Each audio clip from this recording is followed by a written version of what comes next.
So tonight we're talking about Polygon Guilds. ETH SD is officially Polygon Guild, so super exciting. Yeah, let's go. Yeah. Woo. I've got Matt Krak with us tonight to talk about what it means to be a Polygon Guild. Matt's head of Polygon at Chainstack and also co-founder of blockchain at UCSD. So if you guys are, you guys went to UCSD, go Tritons. If not, still go Tritons, because I went to UCSD. So yeah, let's welcome Krak, and then we'll just get right into it. Woo. Yeah. Thanks everybody.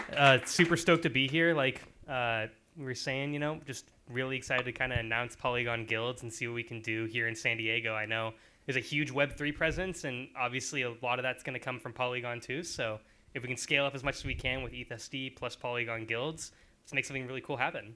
Yeah, let's go. So Matt, let's talk, before we get into the Polygon Guild stuff and Chainstack, let's just hear a little bit about your background in Web3. How'd you get involved? Just tell us your story. Yeah, so my background in Web3 is actually pretty interesting. When I got started, I was first working at a startup in San Diego for House Call Pro, if you've heard of them.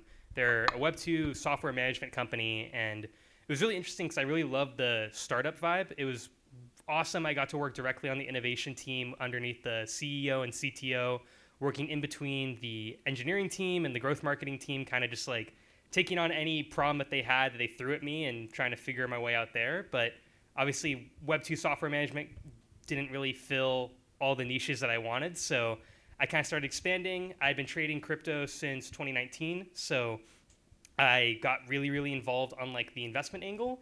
And then naturally I reached a kind of a point where in my investment career, there was only so far I could go without realizing, hey, I have no idea what I'm talking about unless I actually, dive into the dev side.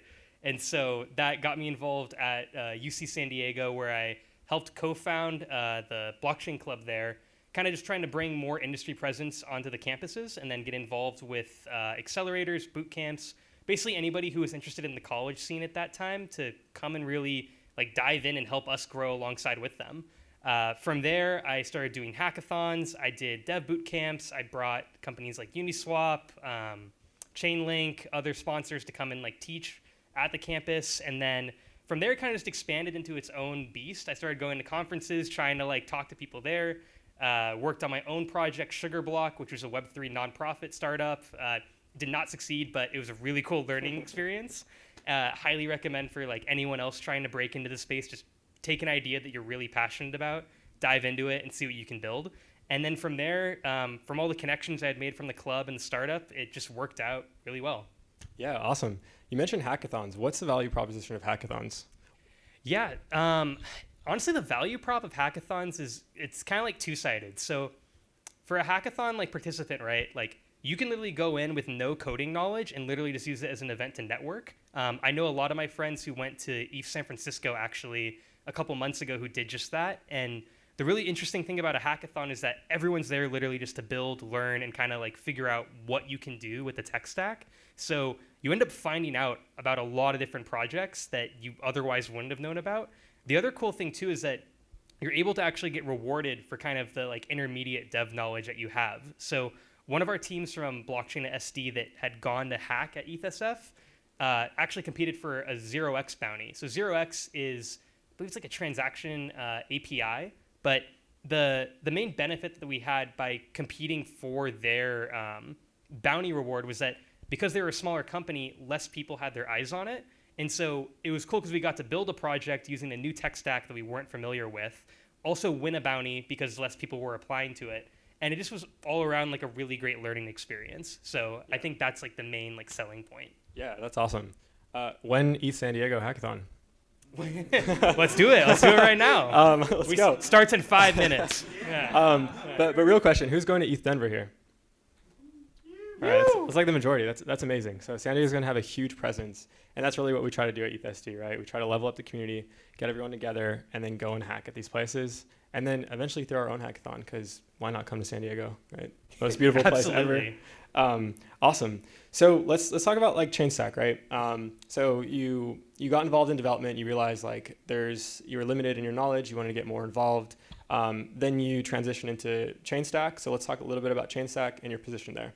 Sure. So currently at Chainstack, I'm a developer relations engineer. I focus specifically on Polygon. So it's interesting as a developer relations engineer, you don't do as much coding as you normally would in any other software engineering role. It's actually a really weird mix of both community management, product, partnerships, sales, where you're bringing on new projects, and then also building out tutorials and other content creation for developers specifically. So it's really cool because if you're someone who likes to work under a lot of different hats and is comfortable jumping around, you are basically exposed to like every side of the Web3 space and can learn an insane amount in a really short amount of time.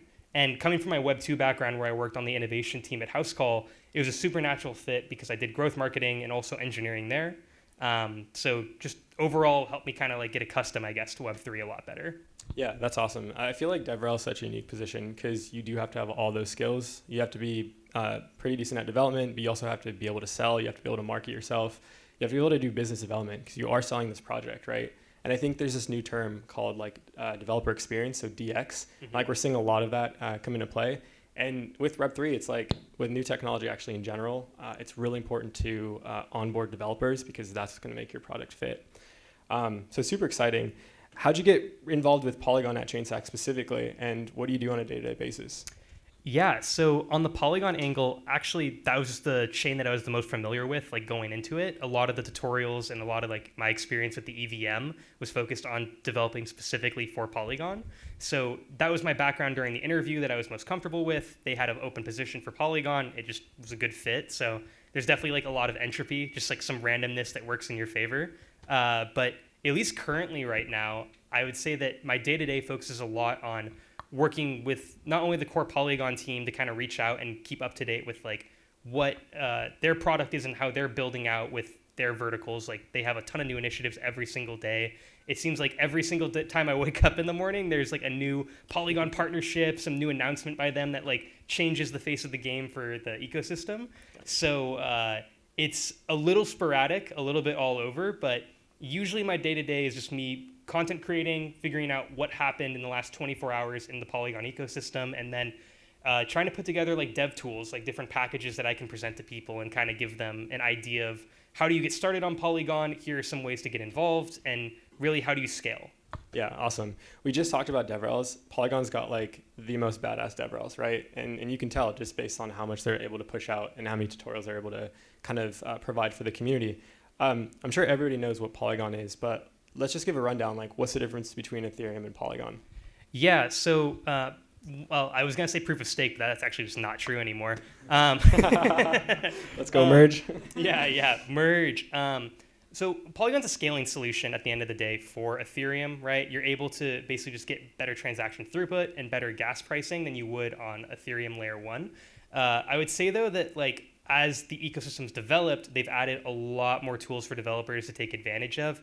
Some of like the things that we can talk about on the list are Polygon ID, zkEVM, Zero, Nightfall. On top of that, there's also like specific app solutions. So if you're a developer and you're not getting the throughput that you need for your app because of the scale, you can use app chains now using Polygon Edge. They now have like bundled that into the Polygon Supernets program, which is their basically like cherry on top for Edge. Like instead of needing a separate node provider, you're able to get validators direct from Polygon, a grant from Polygon, and then also dev support.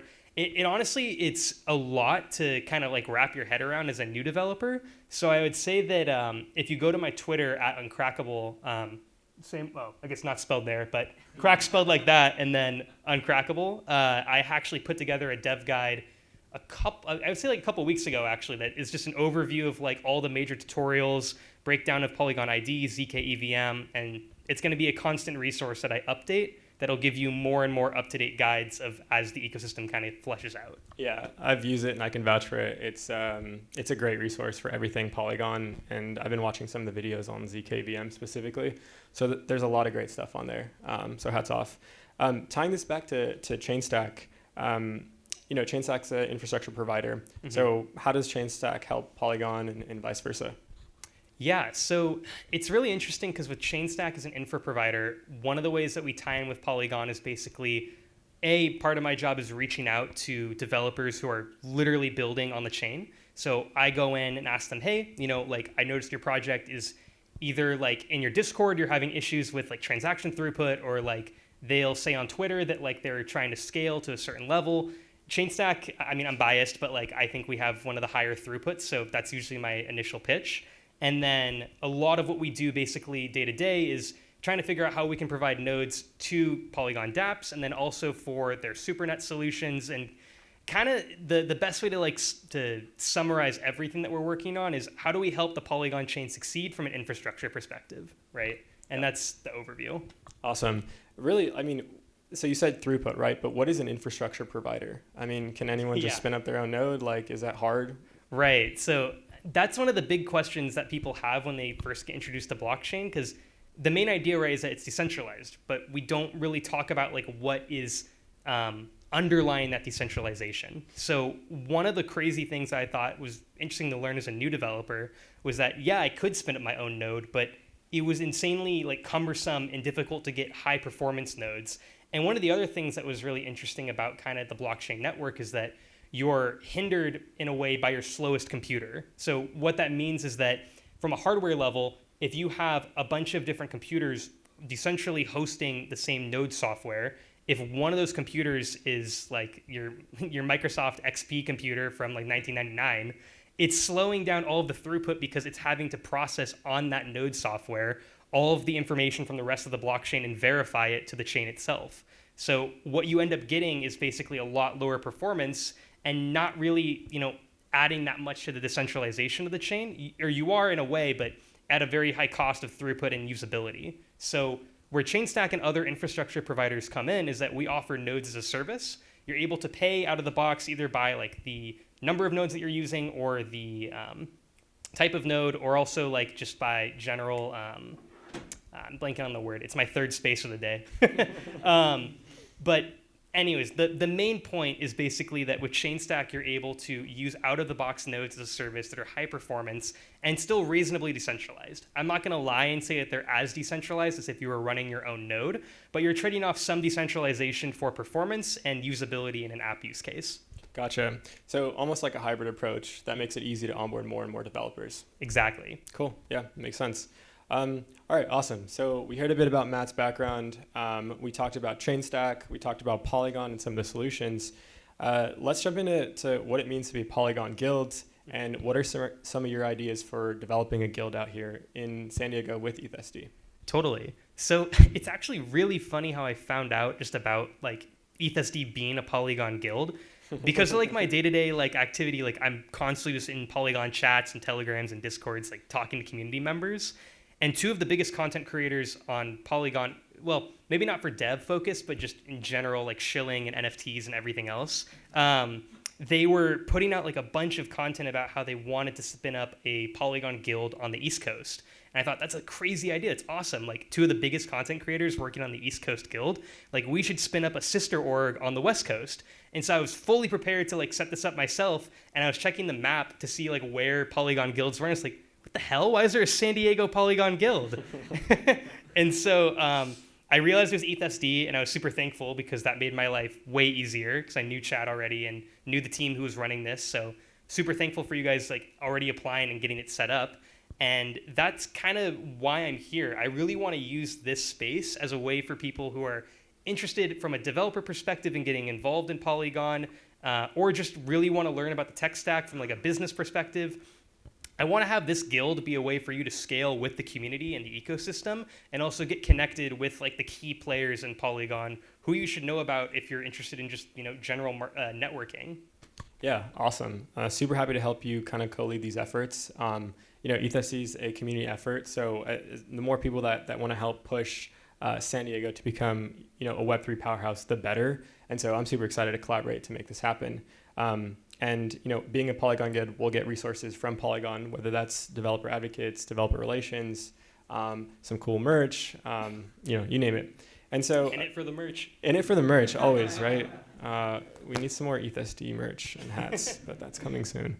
So I'd like to talk a little bit more about some of the technologies that Polygon offers. And this is actually a way for us to gauge kind of what you guys are interested about down the line. On Luma, we asked, are you guys more interested in the proof of stake chain, NFTs, DeFi, or is it more on the zkEVM side and Polygon ID?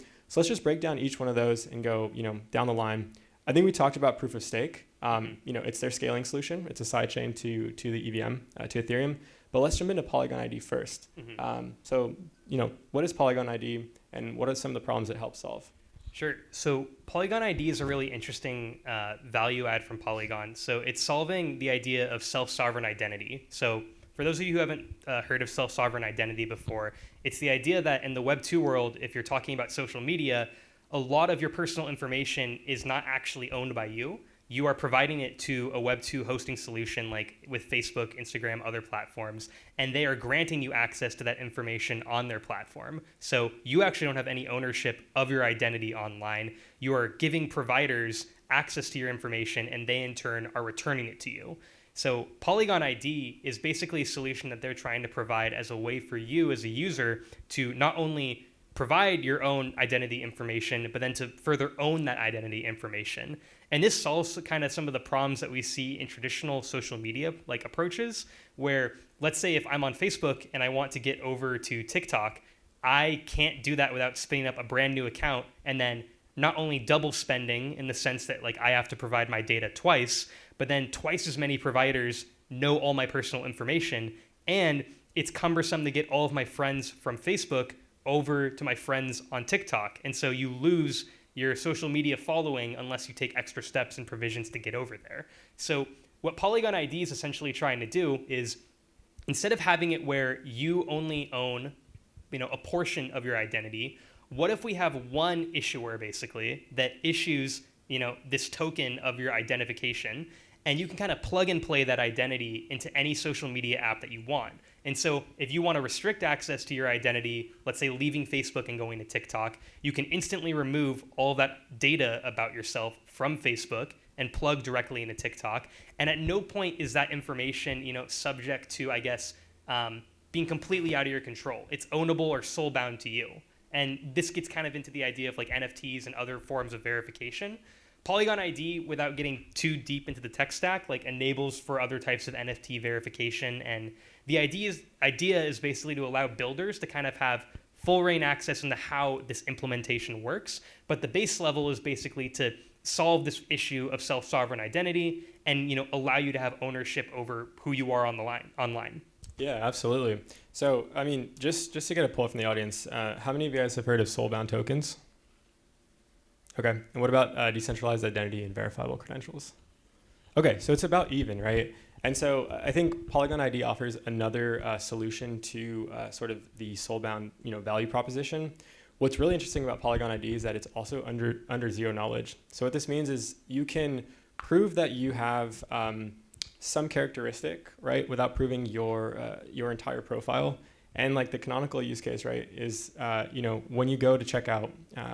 Let's say at Bevmo, right, where we got these drinks, and they ask for your ID, you don't just give them that you're above a certain age, you also give them their address and all the other information that's on your driver's license. You also don't really need to even give your age. You just need to make sure that you provide a proof that you're above a certain age, which is really cool because it makes you less targetable. Right. And so on the notion of zero knowledge, right, we also have the zkEVM. So let's jump a little bit into that.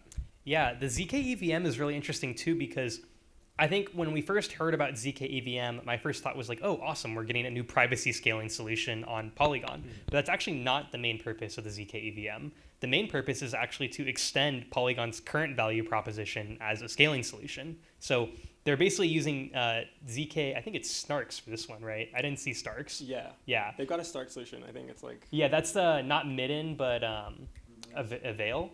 What is it?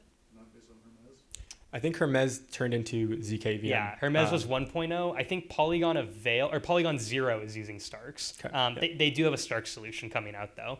But yeah, the main value prop is basically that at the moment, the proof of stake chain is efficient, but it's not as efficient as it could be. So zkEVM offers another chain basically for users to access, high throughput, low gas cost, much lower than current like Polygon main chain. And the main benefit is using these zk rollups as a way to basically shrink the transaction size in batches and roll it up to the main chain. So Yeah, that's awesome.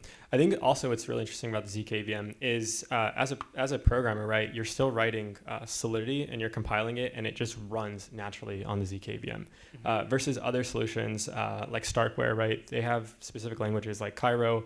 So you have to actually go out, learn this new DSL before you can start building on a layer 2. So it makes the developer experience seamless, right? And we're in a world of constantly trying to onboard more and more people to Web3. So I think even Vitalik said this, like the zkEVM is the gold standard of scaling. This is just one of Polygon's many solutions. Right. So super exciting. So I think I'd love to hear what projects you think are most valuable. What are your biggest interests, right? We've got like identity, we've got scaling, we've got DeFi, we've got NFTs, and so much more. What are the things you're focusing on these days and what interests you the most? Yeah, that's a really good question. Sometimes with like how fast paced it is, like I kind of forget that like I can have my own perspective on what project to jump into, but I think that's totally fair. I really like the decentralized identity solutions, right? The ability to own your own profile. Like that seems very valuable in the world that we live in, and being able to cut off data access where it's not involved. One interesting place that I was talking about today, I was in a GameFi Twitter space. So GameFi is basically the idea that like most gaming that we see day to day, whether it's in like MMO games or like first person shooters or like CSGO, the idea is basically that in multiplayer games, there's probably some value add to trading, right? Trading assets, whether they be skins, actual items in game, etc. And one of the biggest problems that you run into as a game developer, or maybe not a problem as a game developer, but as a player, is that one, you're sinking tons of money into games themselves with no real like return on investment, right? Besides the actual experience yourself, once that server shuts down for the game, it's gone. And so you lose that experience and the money that you put into it.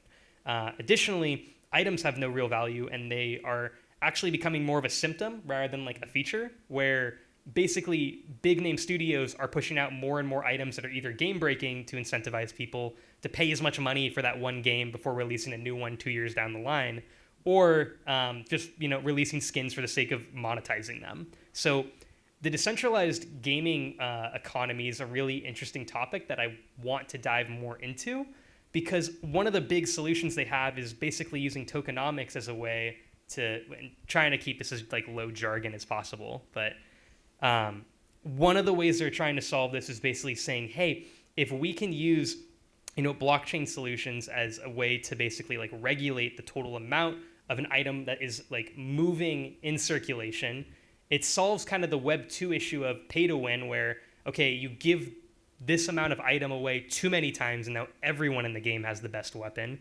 Instead, if there's only a certain number that are ever going to be made, it stops that double spend, and now there are actually like a balanced amount of items in this particular game.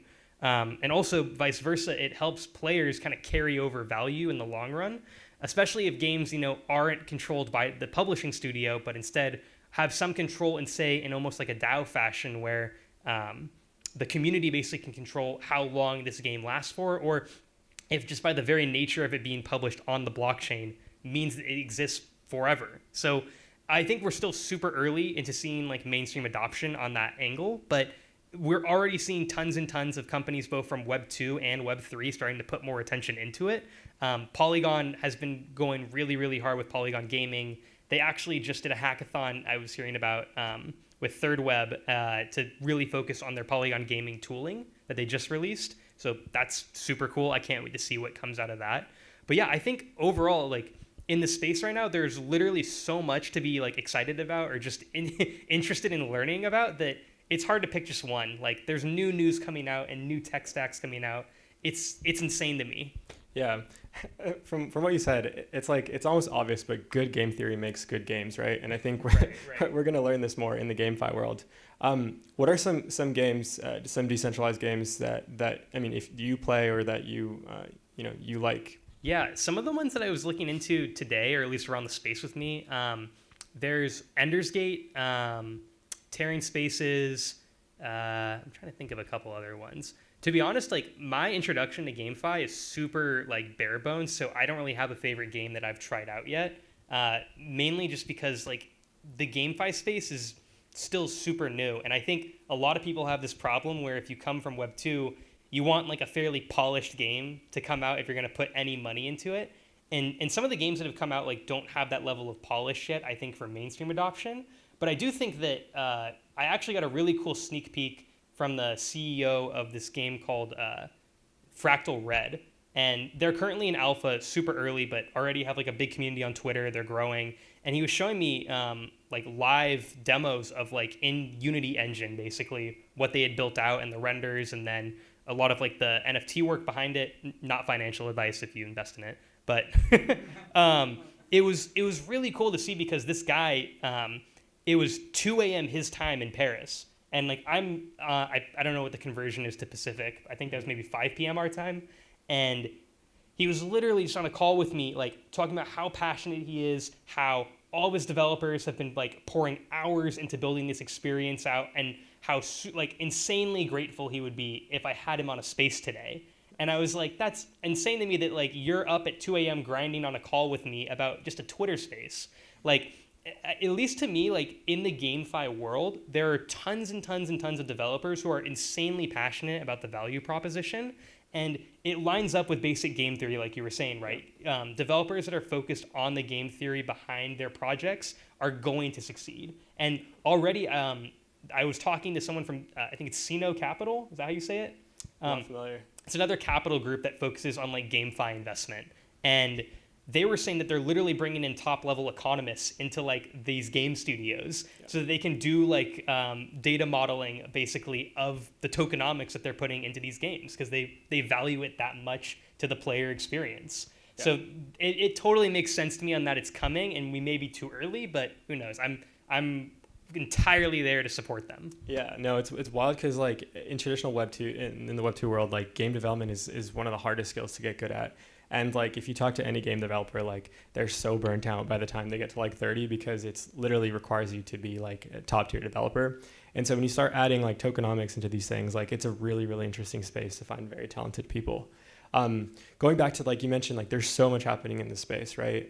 Polygon is pumping out, new solutions, new blogs, new articles like daily. Mm-hmm. What's the best way for everyone to keep up on this stuff? Obviously, come to more ETH SD events. We're going to be doing a lot of events talking about specific Polygon technologies. So we'll do events on ID, on zkEVM, on the proof of stake chain. But for those at home working asynchronously, what are some good resources?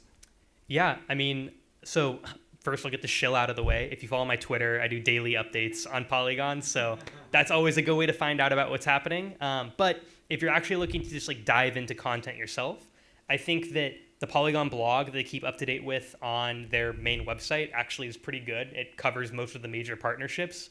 That being said, if you want to get more like video form content, go to 0x Polygon TV. That's a really good one. It's actually like ridiculously small for how big Polygon is. I think they only get like around like 800 views per video, and all of the videos are super high quality. So that's a great way. And they do like a weekly roll up where they explain everything that's happening in the space.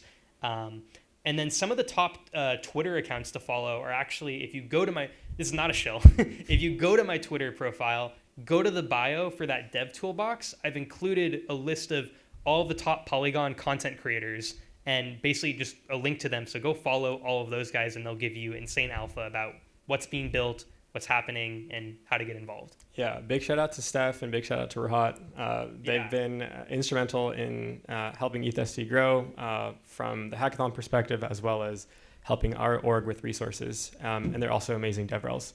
I think Rahat's like head of DevRel, right, at Polygon, or he's pretty high up there, and Steph is also an amazing DevRel. So. Yeah, Steph and Rahat are honestly like two of the best DevRels, like just period, in the space. Yeah. I met them at ETH San Francisco, and they also are going to be like featured a ton in that dev toolbox because they just keep putting out great content. So definitely, if you're going to follow anyone, follow those two. Awesome. Well, Matt, that's all the questions I have for you tonight. Let's give it up for Matt, and then we'll open it up for questions.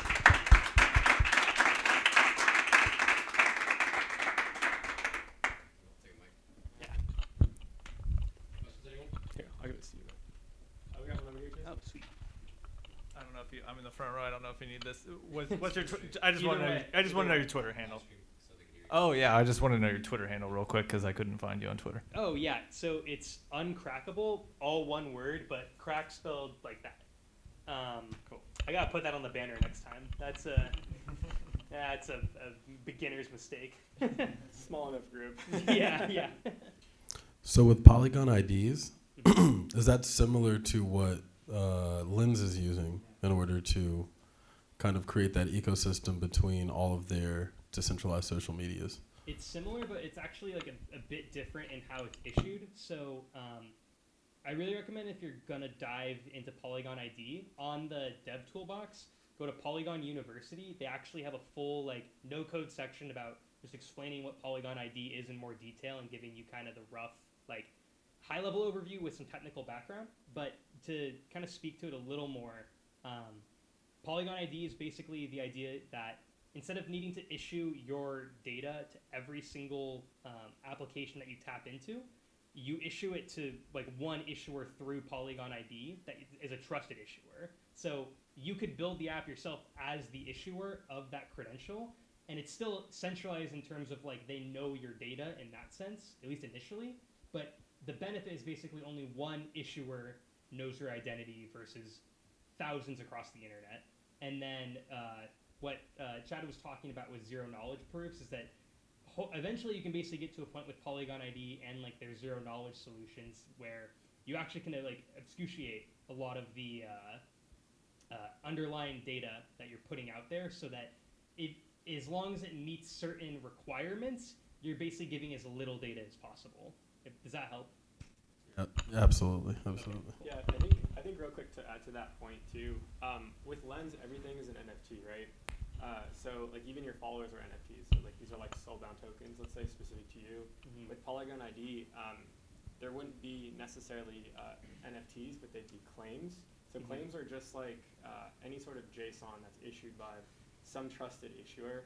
And there's like this triangle of trust, right? Because whoever's verifying the claim has to trust the issuer, and you're kind of like that intermediate party. In this case, like Lens protocol itself would be the issuer and the verifier, which is kind of weird because they're the ones that are putting you on the whitelist to get a Lens handle. So I think it'll be interesting to see how they kind of expand on that. Yeah. Also, it'd be great to have some zero knowledge on there, so you're not like exposing all your information.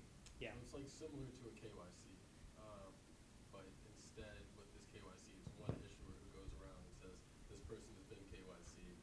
Right. The idea is that you could use it as KYC. So the example they gave in their workshop at ETH SF was basically, let's say like, for example, you were trying to prove that you're older than 13 years old, but you don't want to show your government ID to everyone.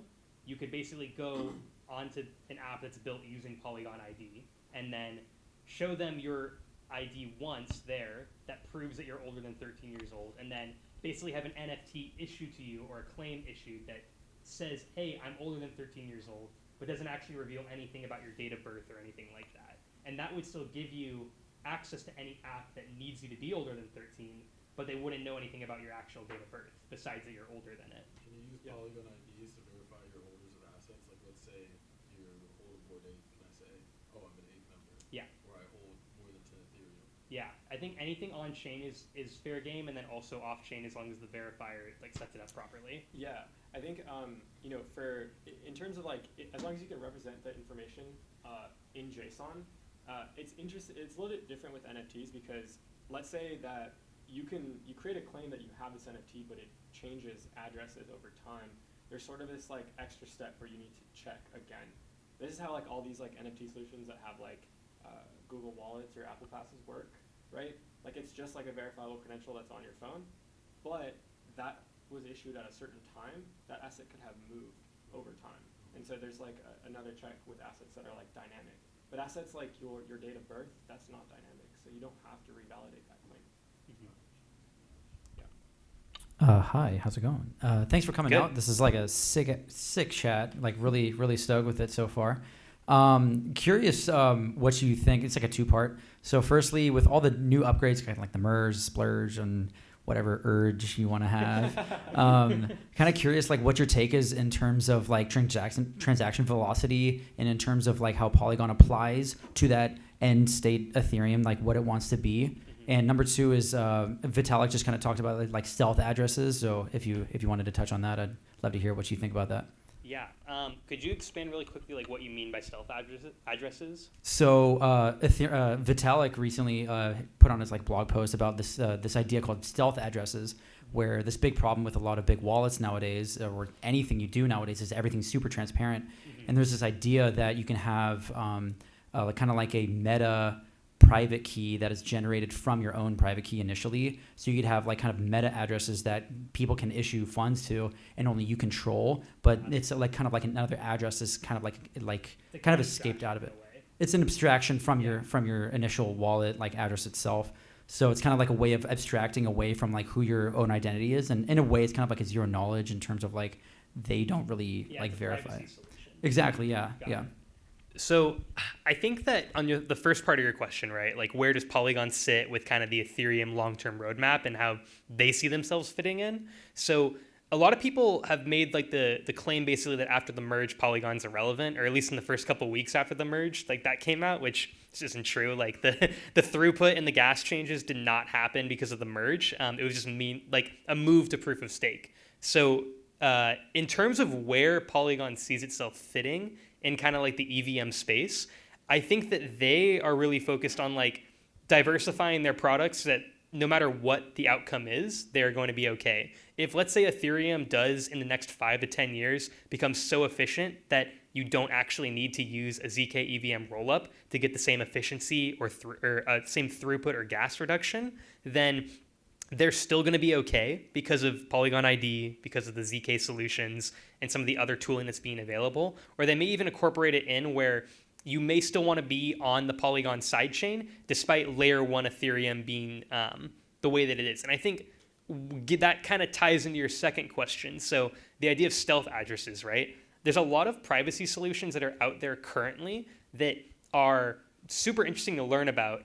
Two of the ones that come to mind are Secret Network. So Secret Network is a Cosmos-based SDK that's basically It's basically providing a way for you to have like complete privacy on chain. And the cool thing about it is that, without getting too into it, when you're doing transactions on the chain itself, you hold that private key that you're talking about. So you actually can provide a key to other parties to basically reveal your data on chain. So all of the data that is on chain on Secret Network is encrypted natively, and then you hold a key that allows you to basically like open the blinds and allow people to look in. This is different from Monero, another privacy solution, where instead of being absolute privacy, it's more of like, hey, we agree that in some cases, like you shouldn't have total privacy, but also we don't agree with the Ethereum model where everyone can see what you're doing all the time. So that's what they're trying to do. The problem with Secret is that they're not EVM compatible. So it's a Rust-based language, which means that for devs, it's a lot hard. Well, maybe not harder, but there's less popularity in that language right now. So less apps are being built. There's a lot of arguments that like the EVM ecosystem is always going to be the most dominant one. So the other competitor to that is Oasis Network, which is EVM native, but same issue. It's another chain that you have to deal with that isn't connected to base layer. Well, it's an EVM compatible chain, but Oasis is having its own growing issues, right? Like every chain. I would say the advantage Polygon has in like the privacy space is that, one, they're already a household name in the sense that they have large scale adoption. Two, they have native composability with EVM smart contracts. And their zero knowledge solutions are basically being built as a way for you to take any normal standard smart contract and basically plug and play into this privacy environment. I don't think that zero knowledge proofs are going to have absolute privacy like Monero, and that's a whole other debate. But they at least are building out an ecosystem where no matter what the future of Ethereum holds, they're going to have some use case in the future that they will niche down to and kind of hone in on. The one thing I'll add to this is just look at every single one of Polygon's solution is EVM based. So they've essentially doubled down on the EVM, right? The EVM being like the virtual machine that runs on Ethereum. And so all the money they've put into just solutions that scale Ethereum kind of show that they're already betting big on Ethereum. They could have easily gone and spun out a new blockchain, a new L1 with the amount of money they've raised, right? But they haven't. So if that's any indication as to how close Polygon wants to be to Ethereum, maybe that answers your question.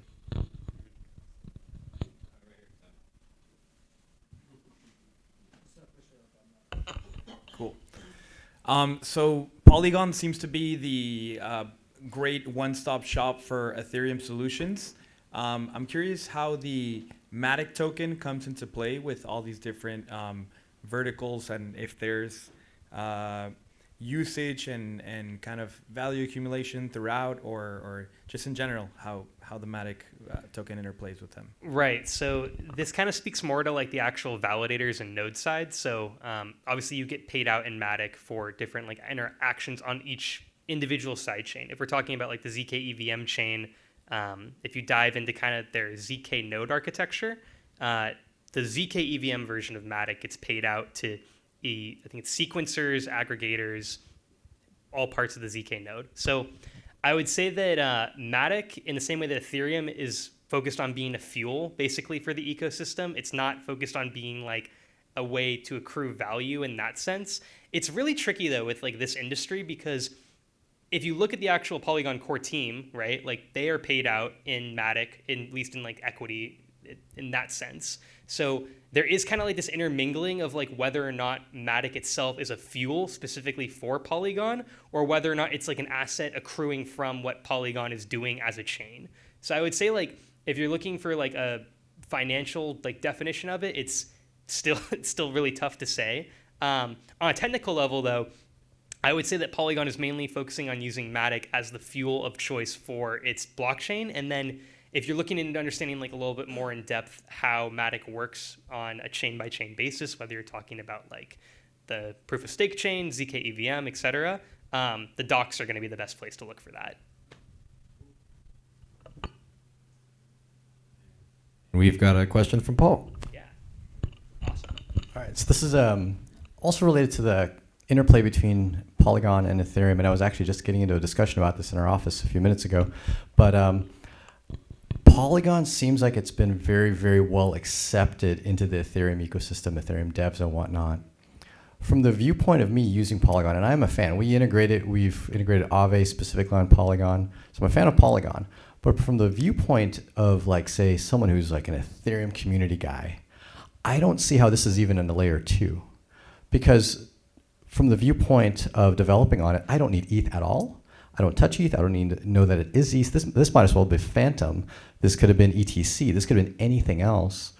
And so what is the pitch to say that you're bringing value to the Ethereum ecosystem versus the EVM ecosystem, of which there's dozens of other chains that are EVM compatible that admittedly haven't sold themselves as well to the Ethereum community? And that is one thing that I'm fascinated by, is like both, yeah, there's great tech that helps scale and whatnot, but almost was there like some Jedi mind trick you did to the Ethereum community to be so accepted, as if this is scaling Ethereum, but in the viewpoint of to the developers and to the users, it's a completely separate chain. Mm-hmm. Yeah, that's a really good question. So what's funny about Polygon, I think, is the way they've gone about doing community management. One thing that I've noticed is that if I talk to any other competing chain, they claim that Polygon has no community. There's no community involved at Polygon whatsoever. But if you're a Polygon dev, or you're focused at all on like the Twitter scene, or kind of like whatever's happening within social spaces, like people bleed purple. It's insane. People are obsessed with Polygon.